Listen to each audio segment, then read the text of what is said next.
Blacking China, Season 2, sponsored by Hayden T. Joseph, Certified Public Accountant. Visit us at advancedamericantax.com.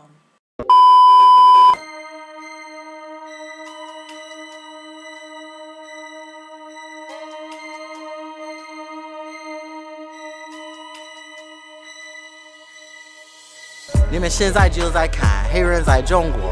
黑人在中国。黑人在中国。黑人在中国。黑人在中国。 My name is Adrian. I'm from the USA, Virginia specifically, Danville, Virginia. I put the ill in Danville. Don't tell nobody I said that. I'm here as a musician and as a teacher. I teach drums, English, and I play music at night. I play in a couple bands. I have my own band. It's called Dragon Turtle. Hopefully you'll see some of that stuff later. And I love it here. Shenzhen is an awesome place. And I've been here for 3 years now. So my name is Antonio Jackson. I go to Xiamen University, and I'm currently pursuing my Master's of International Economics in Trade and Business. Jonathan Butler. I'm from Detroit, Michigan. I'm a English teacher at Naisha International School in Chengdu, Sichuan Province. Alright, 1, 2, Baidu me, ER 先生, BAM! My name is Siana. I should probably start with that. Siana. We'll leave it there. My Chinese name is Cici, which is derived from my American nickname, Cici, obviously, because so many people mess up my name, so. Or people just think I'm Rihanna. Actually, her name is Rihanna. But everybody's, oh, Siana Rihanna, oh, that's not me. So, I just stick with Cici. And I am a singer, painter, I'm a fitness trainer, and I teach English to pay rent. My name is Talia. I am a teacher here and I'm from New Jersey. My name is Tyrell Smith. I'm from the Bronx, New York, and I am a teacher here in Shenzhen, Yaohai University. Okay, my name is Zalina Smith. I work as a teacher in REA and I live in Changsha. Big ups to Black Lives China, who is awesome. You know, big ups to Tony and all those guys. Real quick, I forgot, because I posted this. And they love hip hop in China. This guy is MC Hot Dog, you know what I'm saying? And he's from Taiwan, but Taiwan is a part of China. And it's like at least China claims it. So it's kind of like something similar to like how the U.S. and Puerto Rico, kind of sort of. Very famous MC hip hop artist out here. So with this advertising, it's like it was done with MC Hot Dog and Shaquille O'Neal, Shaq. You know, but anyway, it's like him. He's got his earrings. He's got his snapback on. He's pointing like hip hop. So like, yeah, you the one. So yeah, hip hop is big out here. Black American culture is big out here in China. I just saw this and I just wanted to point that out. Sorry. I think I'm a lot more focused as far as what I'm doing. I still get free shit, which, for example, like I did a commercial for Musa, the electronic drum company, and they were like, yeah, we should pay you. And I'm like, nah, you're not gonna pay me, you're gonna give me the drum set. And so they gave me the drum set, and it's great. So I actually studied abroad here 4 years ago. So I went to UNC and we had a partnership with Xiamen University. So yeah, I was here 4 years ago. The city itself is like really nice. Like the weather is really great. I think it's ranked like either the most or second most livable city in all of China. So it's just like it's very like chill place. And Xiamen University, its economics program is ranked in the top like 2 or 3 in all of China. So it's like a very like recognized university here. And I think after I graduate, I may want to work in China a bit. So I just wanted to go to a university that had like some claim to it. I wasn't ready to go back home yet, and I wanted to see another part of China. Shenzhen was cool, but you know, I just thought it'd be nice to live and you know, work in a different part of China. I know I have a couple of friends who work and live here, and I visited here before, and it was you know, I liked it. The environment's cool.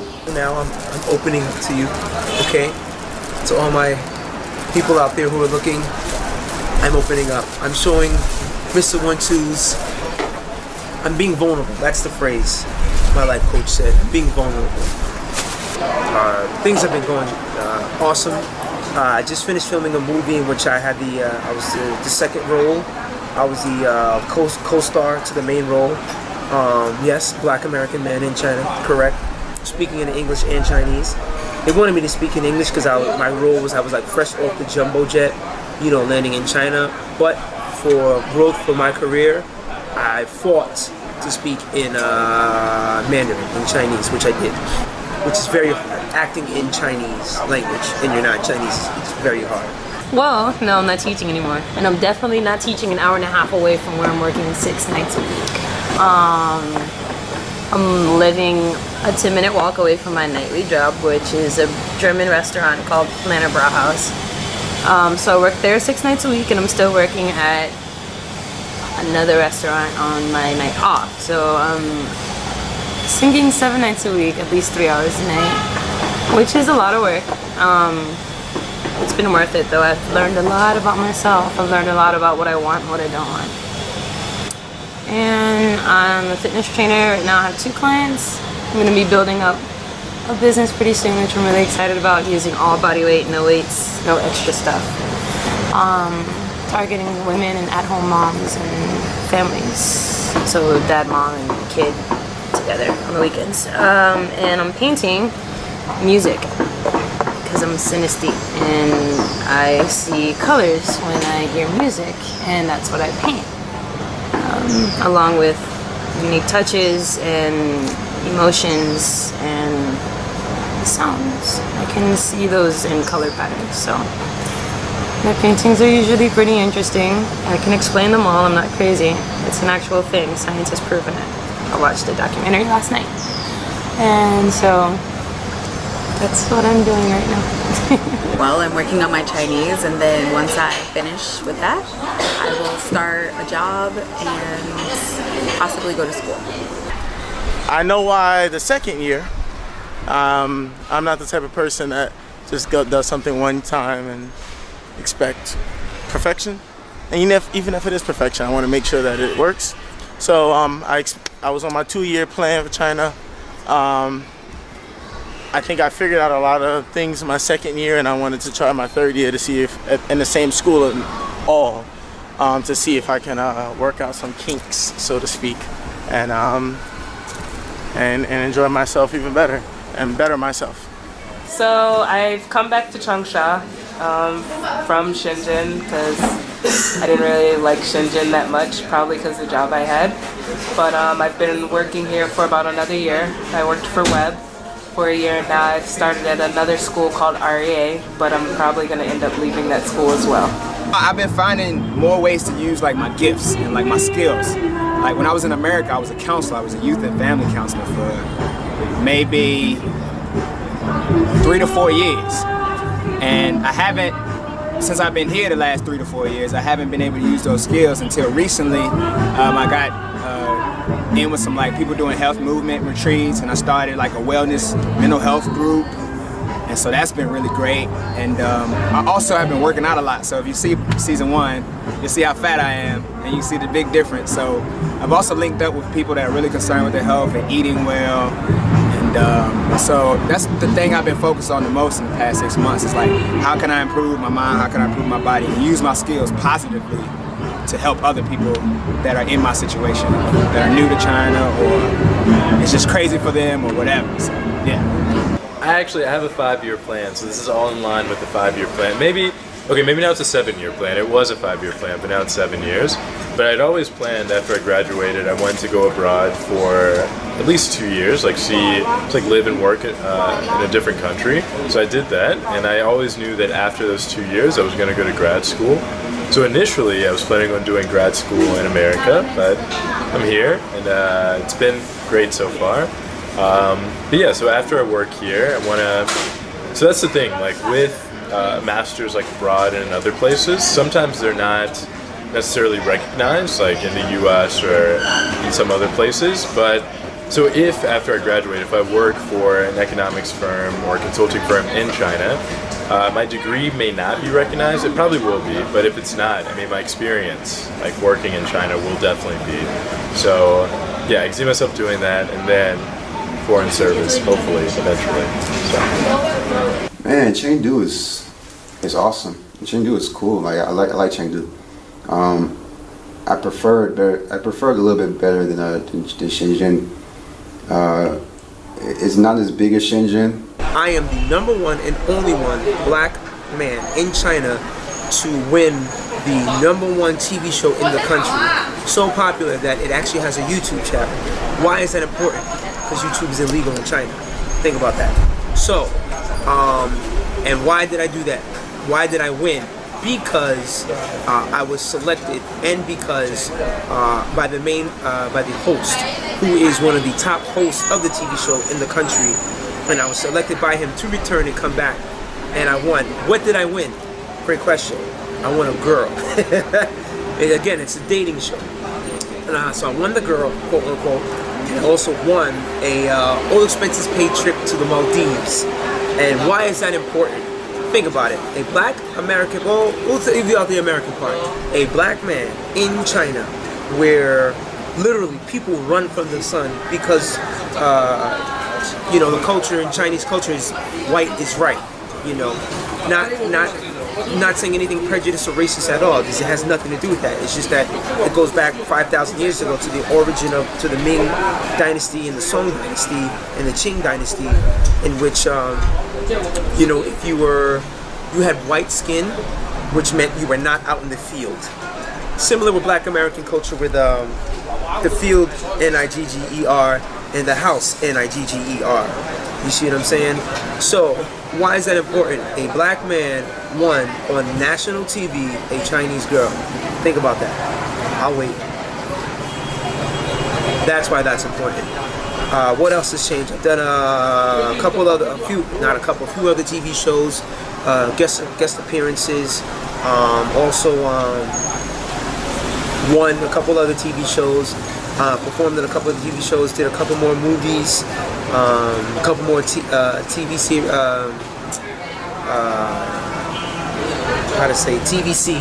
Television commercial. I'm sorry, I'm thinking Chinese. Television commercials, and also did a couple of television series, which is kind of like, I guess in the States we would call it a soap opera. So, and for example, one of the TV series I did, I played a Black American World War II pilot. In addition to that, I saved the Chinese pilot. Why is that important? Think about that for a second. A Black American man in China is being portrayed in World War II in the right way, because even our own government, the U.S. government, even tries to deny the importance of Black Americans with World War II and World War I for that matter, because my grandfather fought in both and lived. But in China, you know, I'm being shown in the right way of that. Think about that for a second. I'll wait. Good. So that's why that is important. And what else is going on? My friend and business partner, Tsai Ming-kai, or Mekael, which you'll see on this also. We've done a gang of a lot of shows. We've done some pretty big concerts. We've had some great opportunities. Rock shows. What is it that we do? We are MCs and DJs. Together we are called Hot Chocolate. And yes, you may laugh. In Chinese it's called 热巧克力. Why is that important though? Because we are known in China as two Black American men, you know, with two distinctive looks, okay, who rock out performances. Performance as far as hosting in Chinese, DJing, and MCing. You know what I'm saying? And our name is known and our brand is known. And why is that important? Because we're compensated for it accordingly. Because there's some other people out here who try to do something like what we do. They're definitely not as successful. And how is it that they're not as successful? Because they're not compensated for it. In addition to that, they're not recognized for it. In addition, they're not treated accordingly. This was probably one of the craziest moments in my life in my 28 years of living. This was an article. There was an article that was written on me about being one of the sexiest people in Shenzhen, in the PRD, which actually includes a lot more people than I thought. But the whole feature is redefining sexy. So wasn't about my body or about the way I dance, because I actually can't dance that well, but it was redefining sexy in light of how I have the type of what in my craft and what I do in my field. What am I doing that's different from other people? Well, I'm currently looking at companies because I like living here, but the air quality is not good at all, so I don't want to move to another province. And most of the big major companies in China are in Shanghai for the business I want to do. So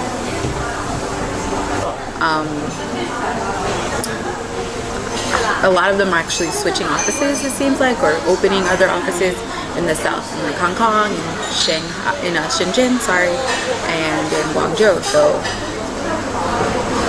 I'm looking into that. So if one opens, I can like apply, and then maybe I'll wait for grad school for a couple of years. Yeah. So the three-peat, same city, same school.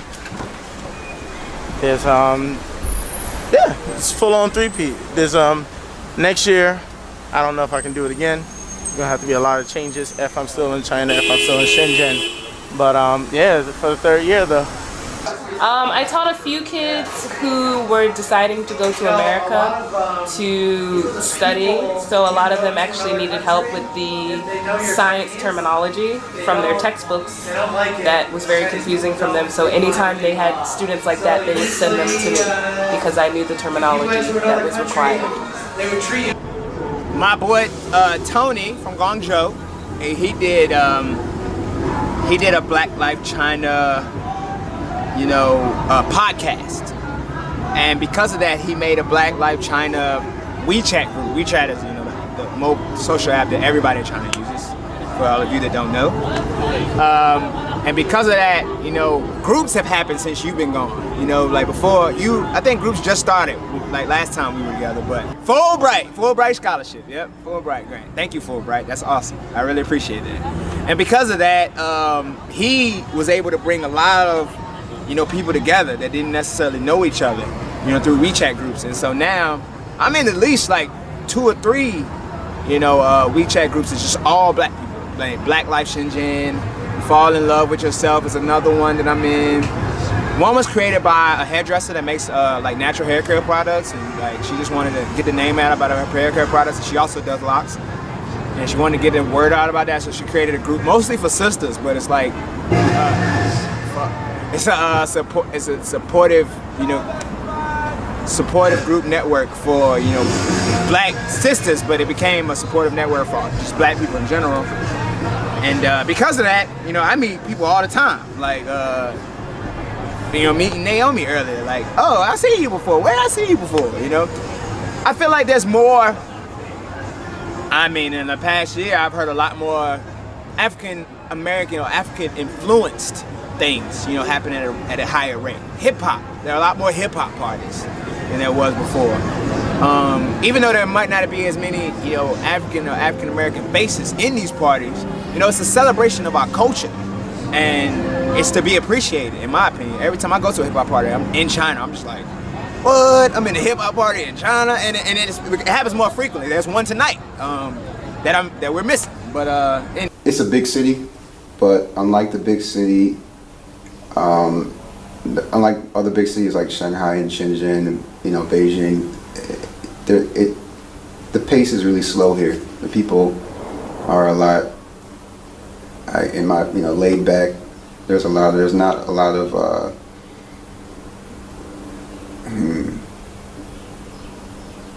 I guess busyness, I guess. It's kind of hard to explain. It's kind of, it's like it's like it's a big city with a small town feel, like a traditional feel. Unlike Shenzhen or Shanghai or other places. The people are friendly here, scenery, there's a lot of scenic things you can see, there's a lot of, a lot of things to do. You know, it's a very unique place. It's a pretty cool place. Yeah, that's challenging because one, you have to speak clearly. You have to enunciate your words and pronounce your words clearly. And when Chinese language is 4 tones, you see what I'm saying? Which means one word can have, at the bare minimum, 4 different meanings. At the bare minimum, we're not even factoring anything else. But it's really like a whole bunch of other meanings. So you have to make sure you speak clearly, pronounce your words clearly. You also have to act. You see what I'm saying?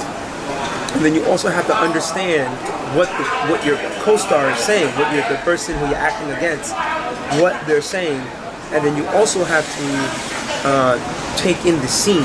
You see what I'm saying?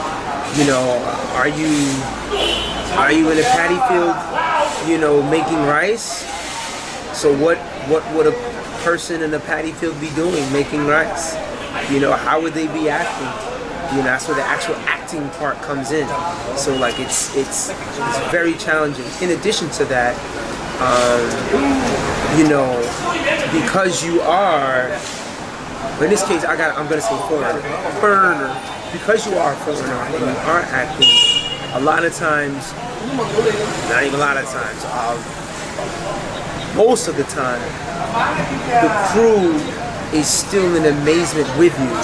So sometimes, you know, you might glance over because you have to turn your head to look at something because that's part of the scene, and you'll just see a crew member looking at you like, and it's like something that simple can just throw you off because you're like, whoa, do I have a booger? Like, did I just say the word? Could I just curse in Chinese and I didn't even know it? You know what I'm saying? And just like that, it can throw you off. So, you know, and the crew members are looking at you, not because you're doing anything wrong, but literally because they're just amazed. And that's how they're expressing their amazement. But they're not realizing that them looking at you in that way can throw off your mojo. You know what I'm saying? Because you're instantly becoming self-conscious of what's going on. Is something wrong? Is something right? Like, you know, whatever. So that, and you always have to be aware of that. And that could really just, it's like, you know, it's like, yo, it's like a guy with an erection. You know, you got it, you ready, and then a breeze comes in and you lose it. Yo, all my fellas, y'all know what I'm talking about. Let's be honest. You know what I'm saying? So and then in addition to that, you still have to, and that's the thing too, you know, and Mecca was talking to me about this. You still have to keep, because we're black, you know, I'm black American, Mecca's black American, you know, you still have to keep your black Americanness, because that's what makes you you, and that's what you have to exude, you know, and that's what is going to bring life into the character. So you might not have to be full overboard with it, but you still got to sprinkle some of that black Americanness into the character, because also that's what people want to see. That's what the audience wants to see, you know, and most importantly, most likely, that's what the director and the casting director, that's why they cast you, you know, for this role. You see what I'm saying? There are some actors who are foreigners who act like the nationals, the Chinese nationals. But there's no authenticity to that, you know, and it comes across in the character. You won't look authentic. You'll look fake. You know, you can possibly run the risk of looking like a jigaboo. You know what I'm saying? And then it's like it'll be known as, oh yeah, that's a jigaboo. You know, they don't use that term out here, but I'll give you an example. Out here in China versus the States, it's a little bit different. You have to be aware of the roles that you accept, because out here, whatever image it was that you portrayed, that sticks in their mind. For example, there's a Chinese man, Chinese actor. He played in a movie that took place during World War II. His character, he was one of the Japanese military who just was like ruthless towards Chinese nationals, Chinese citizens during the war, and just slaughtered them. right? And his character was just vicious. And he portrayed the character so well that when people recognize him from that character, people straight up try to fight him. And he's like, no, like he literally has to pull out his ID like, yo, what are you talking about? Like, yo, I'm Chinese, I'm from Beijing. Like, it was just a TV show. No, you're lying. Like, you bought that from Shaowang on, you know, Jieshilu. I could buy one too if I want to. Get him. To the point where he's literally been chased out of places, you know, because people think that's real. That he's really that, you know, that Japanese guy who just slaughtered Chinese people. And a lot of times, for some folks, it doesn't register like it's a movie and it's a TV. It's action, you know, out here, you know, whereas in the States, well, sometimes it doesn't register with people in the States too. I'll come to that conclusion. But out here more so often. So, you know, you have to be careful because that can stick with you. And then that can affect you too because the director, casting director or director for the next project might only just see you as that Jigaboo or the guy who plays retard. You know, what is it in Tropic Thunder?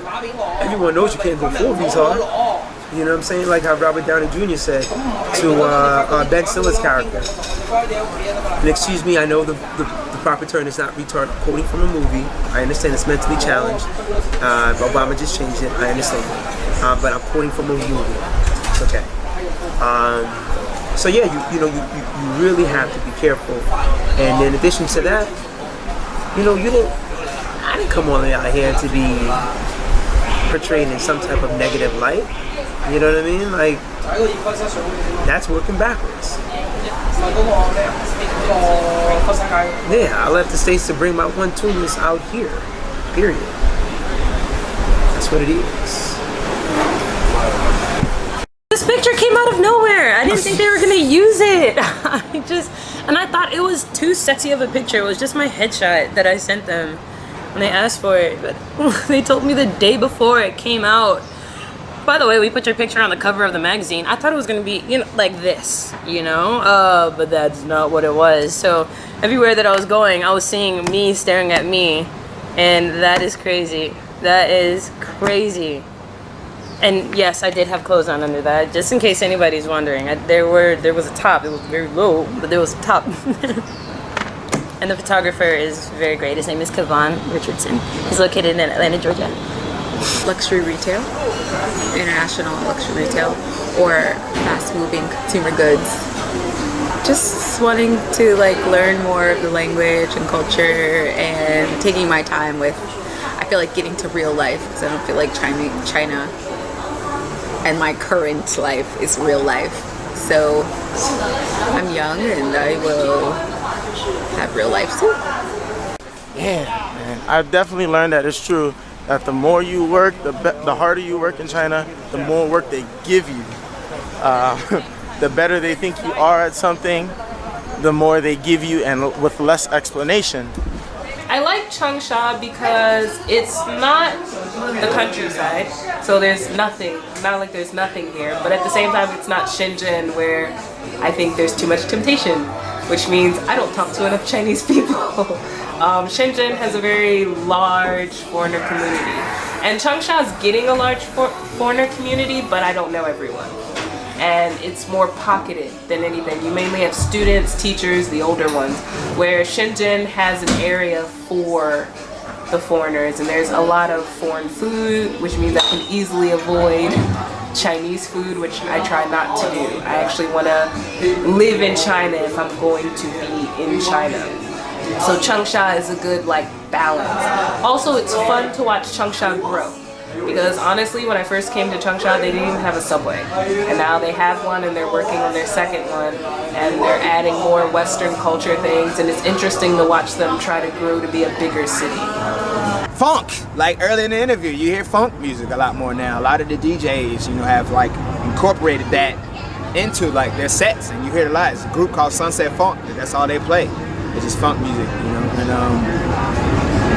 And so I feel like the culture, I mean, I can't go anywhere without I can't play any gig without people requesting me to play reggae. You know, it's just because, you know, I'm black with locks or whatever. So I feel like there's an appreciation of the culture. There's an influx of more people and more people coming in. And so like it's obviously growing exponentially. That's what's up. Yeah, I'm just here till like I'm not here long term. I'm here short term. I am enjoying my time here though. You know, my goal is kind of just to see as much as China as I can before I go back to the States. And you know, this is just a process. It's just one of the processes, one part of it. But no, I can't. I don't see myself living in China long term. I know when I go back to the States and, you know, get another degree or, you know, get a job, I definitely would like to come back over here, maybe for like business or work or whatever. But no, not just living here. No, I need to go back. I feel like my first year, my Chinese just took off. Like I studied before I got here. It was my minor. It was part of my minor. I was East Asian Studies minor. So Chinese was a requirement. Being the shy person I am at times, or the quiet person I am at times, the reserved person I am at times, I didn't speak much in school. And it was just more of like reading and like really just absorbing information. When I got here, my first year, man, I was talking, had pretty much only Chinese friends. Second year, conveniences just started kicking in. Ate a little bit less Chinese food, hung out with less Chinese people. Third year, I'm stumbling. I speak Spanish every once in a while by mistake at McDonald's. Talking about yo hambre when I'm trying to say I'm hungry, and I forget. I can't even say the Chinese right now. Oh, well, hola. So like, my Chinese should have been like newscaster level right now. But just being in Shenzhen, being in a part of China where actually the better Chinese that I speak, the more criticism I get by Chinese people. So before it used to be like, oh yeah, good job, like your Chinese is so good. And now it's, oh damn, your Chinese is more official than mine. And it's like, my Chinese is not that good. But I do remember like some of the Beijinger kind of like tones and stuff. And a lot of people who are coming into Shenzhen, it being a migrant city, people are kind of relaxed about that. So they get a little intimidated when my simple Chinese is more authentic than their native language. And it bothers me too to say it. So my Chinese has not gotten better. Not the right encouragement. I still work for CTLC. I still teach. I teach at a high school now. Before I used to teach at an elementary school. I've taught middle school, elementary school, and now high school. And it's great. I love teaching high school. I love my job. I love my school. My students are really fun, really interesting. And it's not always that way. Students aren't always a lot of fun. Sometimes they can be little jerks. Sometimes they can be mean. But my students now, they really appreciate me. They appreciate the flavor I bring to class. They appreciate that, you know, I treat them like adults and I respect them, and they respect me for it. And so if you're considering, you know, come here to teach, you know, treat them like adults, show them respect, and no matter what, no matter how many things they murmur about you being black under their breath, they will respect you, and they will show you respect, and it will be a great class. I know in general I think they were like second tier, so they're trying to become like one of the bigger well-known cities, and they're trying to do it quite quickly. So they're building all these amazing malls with things you can't afford, and amazing places with more things you can't afford that no Chinese people will ever go to. But of course, they want to try to get foreigners to go to our really, really rich Chinese that can only go abroad, which there aren't many of them. But they're trying to do it, and they finally like are opening one of their biggest malls that they built maybe like 3 years ago that they've not opened at all. And they're like, we're gonna open it this year. Oh, good for you. Even though you leave the lights on every night.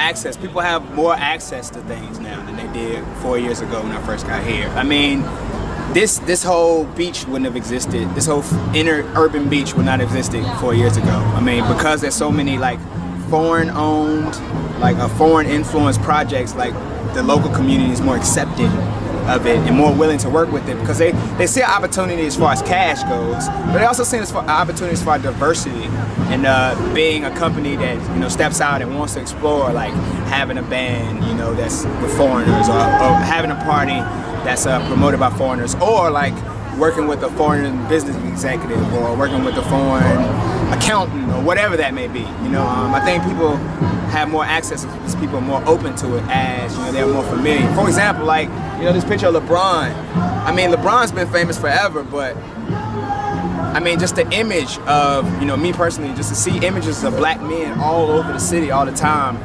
whether they be NBA players or whether it be President Obama or whether it's just, you know, a black face on, like in a poster, you see it a lot more, and people don't stare at me half as much as they used to. I mean, they've seen black people now. You know, they've been black people here for a little while, so I mean, people are a little bit more used to it. I mean, obviously, if you go out to like the outer districts, you know, people are still like, you know, still surprised to see you, but I mean, what can you say? It's just, it's been a transition. I'll give you a perfect example. When I first got here, as far as buying groceries, was like the most frustrating process, like going into a Chinese grocery store. But now I know that there's a Carrefour, which is a French grocery store. I know that there's an Olay. I know that there's No Go-Go, which is like an online grocery delivering service where they bring it to your door and they have like all types of products that I'm accustomed to. So I have access to things because of knowledge that I didn't necessarily have when I first got here, and that's changed everything.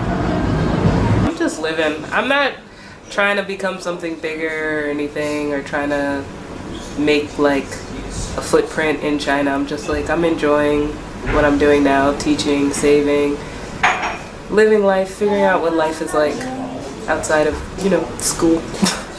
Because all we do for most of our lives is school. And it's nice to be able to be like, I got a job and lived for a long time in China. What did you do?